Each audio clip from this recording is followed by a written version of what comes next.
Genesis 1, verse 3. Ke epen hatheos, genetheto phos, ke egeneta phos.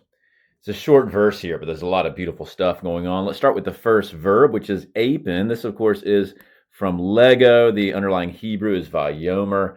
And here now, I mentioned this in the prior video. Notice this is a third singular aorist active indicative. Previously in verse 2, we had imperfectives, but now we're moving forward with the aorist, and that's where action is kicking in. And so God said. Now, the other thing that's interesting is that this verb here, various forms of apen or lego, are used over and over again in Genesis 1 as the main verb of creation.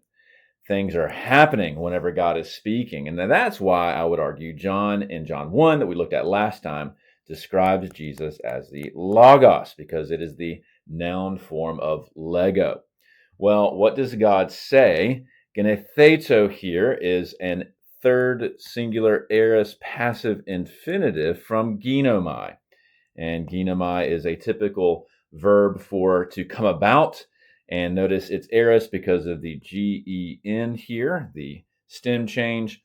And so God issues an imperative: let there come into existence light. Let light be, if you will. And the response is with another form of ginomai. This time it's a third singular aorist active indicative, because now creation is responding to the word of God. Light comes into existence. And as we'll see at various points, that's the rhythm in Genesis 1 where God speaks, and he will use a Lego form of that. And then creation responds with ginomai, typically with egeneton. We'll look at that again in a couple videos.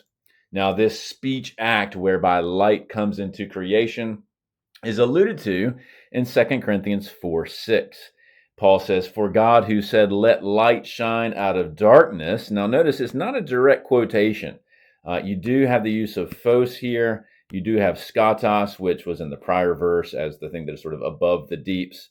And a different verb here is from lampo, that is to shine. But Paul's picking up on the essence. It's really his own sort of inspired summary, if you will, of Genesis 1:3. And what I find really powerful about that is that he says, look, this was the original shining in creation.